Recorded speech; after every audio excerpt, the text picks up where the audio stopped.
確かに、あれ、歯ぎしりすごいよね、夜ね。ね。だから、歯が擦れてしまうね。歯ぎしり、なんか何が原因なんだろうね、あれね。緊張感が常に。精神的なもの何か。そう。多そういう分、ことか。ね、誰かの横で寝ると、そうなる。じゃないなんか。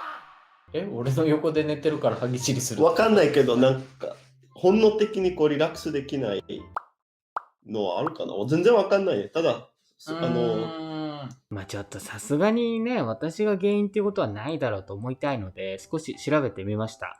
睡眠中の歯ぎしりには上下の歯をキリキリと横にすり合わせるグラインディングと、あまり音を立てず強く噛みしめるクレンチングと、その両方が混在したタイプがあります。聞いてる限り多分アレさんはこのグラインディングに当たると思います。で、原因は何なのかっていうと、詳しい原因は分かっていませんが、遺伝や飲酒、喫煙、カフェイン摂取、ある種の抗うつ剤の服用、ストレスなどの関与が指摘されています。該当するのは遺伝かストレスということですよね、多分。で、遺伝の場合は、特定の遺伝子型の人は他の人の約 5% 歯ぎしりをしやすいことが分かっています。もしかしたらアレさんがこの 5% に関与してるのか、それとも、ストレスストレス私恋人ができたらさ、夜さ、恋人と一緒に寝なきゃいけなくなるじゃん。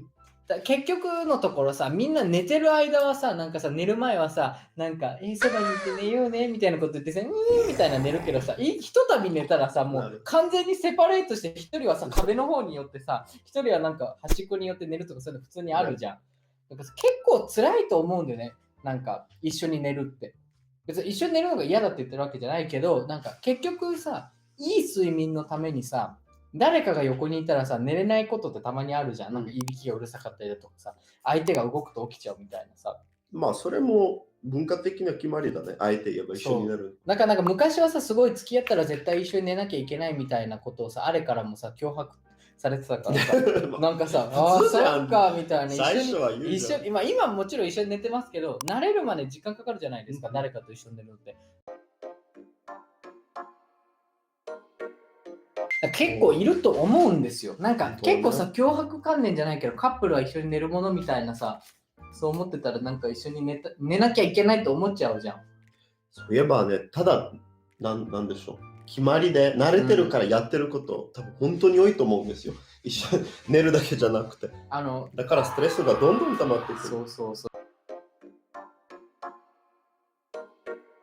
元旦那が外国人だけど一緒に寝ないのは離婚するくらいありえないみたいなことで。でも確かにそういう人いるじゃん。いるけど考えてみたらそれはさ、あくまでもさ、その人の習慣じゃん。だってさ、恋人いなかったら一人で寝てたわけじゃん。なのに急にさ、誰かと一緒になったからって一緒に寝なきゃいけない理由なんてさ、これっぽっちもないわけじゃん。愛情の証拠だとみんな勘違いするよね。そうしないとダメみたいな。だってもうしょうがない。映画では必ずカップル同士なんかそういうイメージが強いからドラマとか。悪いよね、あれね。